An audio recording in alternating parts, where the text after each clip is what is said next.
In the Bible it says, we shall not know the time or the hour. And nothing would have prepared me for September the 26th when I had to make a dreadful phone call to 911. For the last 6.5 years, I've been living in Mesquite with my mother. I came back to Texas from Nashville, Tennessee, to care for my mother that was getting older and sicker. When I made that phone call, it started with a dispatch. She was so kind, she was so patient, and she took her time in walking me through everything that I needed to do. Please forgive me if I get a little emotional. She told me the steps that I needed to take because I didn't know if my mother was breathing or not. And in that process, I was doing it, and she said that they were on their way. So I could hear them from a distance, and in that distance, I had some hope, although I kind of knew that she was gone already. When Officer Reinhardt, Officer Ketron, and I cannot commend Officer Ketron enough for stepping up to the plate in many aspects. Many aspects over and beyond the call of duty. Officer Cooper, Officer Aranda, and Officer Hugh, I hope I pronounced his name correctly, all came out.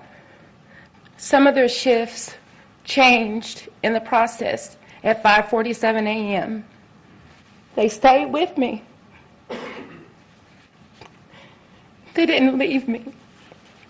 And they showed the ultimate respect for my mother by covering her body in a room.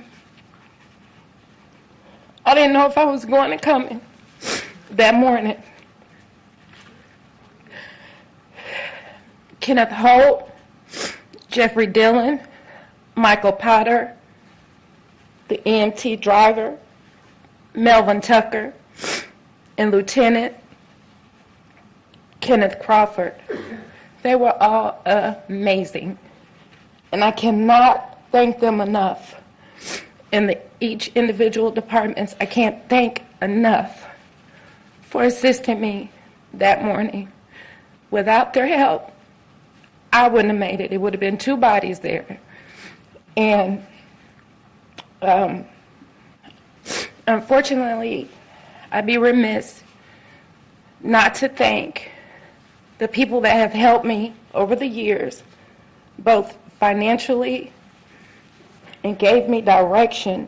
And when I say financially, through the different agencies, and those that have given me direction in the things that I needed to do to get help.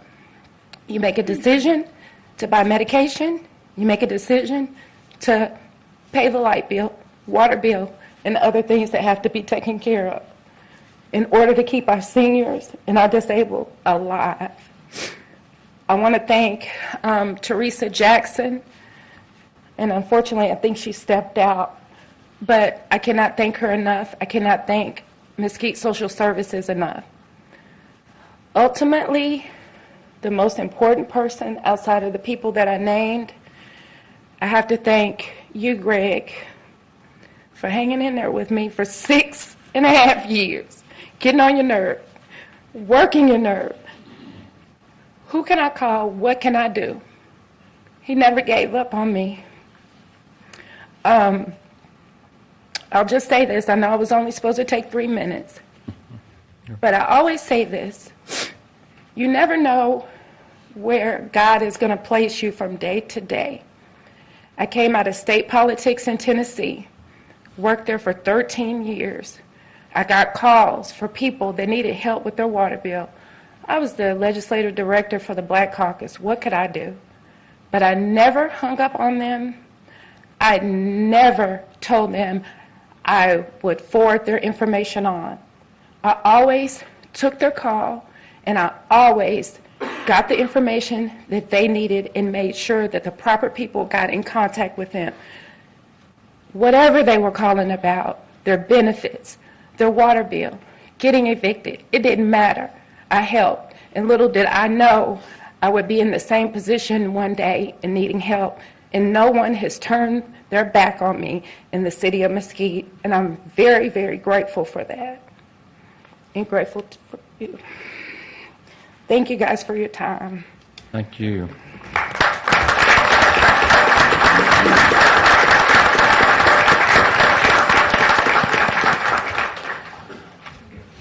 And I think everyone on this dais would agree with you that we have some fine people and responders, and it's good to hear, and I'm glad that you're doing well.